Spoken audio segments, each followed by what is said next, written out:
तव कथामृतं तप्तजीवनं कविभिरीडितं कल्मषापहं श्रवणमङ्गलं श्रीमदाततं भुवि गृह्णन्ति जे भूरिदा जना। नमस्कार, अमृतबाणी चैनेले आपनादेर सकलके स्वागत।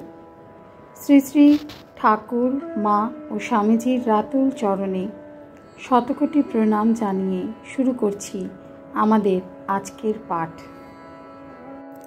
1886 एप्रिल। बुद्धदेव, दया और बैराग्य और नरेंद्र। श्रीरामकृष्ण नरेंद्रेर प्रति ओদের बुद्धदेवेर की मत? नरेंद्र ईश्वर आছেন कि ना आছেন এসব কথা বুদ্ধ বলতেন না, তবে দয়া নিয়েছিলেন। একটা বাজপক্ষী শিকারকে ধরে তাকে খেতে যাচ্ছিল। বুদ্ধ শিকারটির প্রাণ বাঁচাবার জন্য নিজের গায়ের মাংস তাকে দিয়েছিলেন। ঠাকুর শ্রীরামকৃষ্ণ চুপ করিয়া আছেন। নরেন্দ্র উৎসাহের সহিত বুদ্ধদেবের কথা আরও বলিতেছেন। নরেন্দ্র, কি বৈরাগ্য! রাজার ছেলে হয়ে সব ত্যাগ করলে। যাদের কিছু নাই, কোনো ঐশ্বর্য নাই, তারা আর কি ত্যাগ করবে?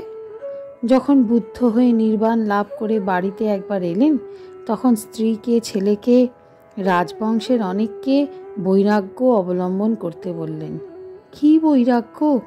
কিন্তু এদিকে ব্যাসদেবের আচরণ দেখুন। সুখদেবকে বারণ করে বললেন, পুত্র, সংসারে থেকে ধর্ম করো।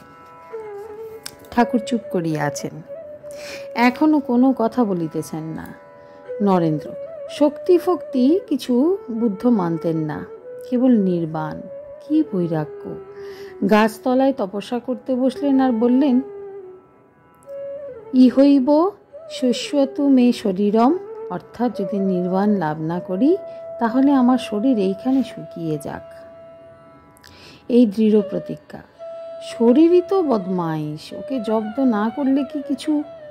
শশী, তবে যে তুমি বলো মাংস খেলে সত্ত্বগুণ হয়, মাংস খাওয়া উচিত, এ কথা তো বলো।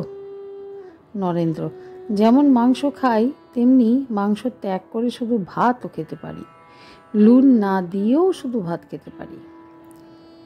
কিয়ৎক্ষণ পরে ঠাকুর শ্রীরামকৃষ্ণ কথা কহিতেছেন, আবার বুদ্ধদেবের কথা ইঙ্গিত করিয়া জিজ্ঞাসা করিতেছেন। শ্রীরামকৃষ্ণ, বুদ্ধদেবের কি মাথায় ঝুঁটি?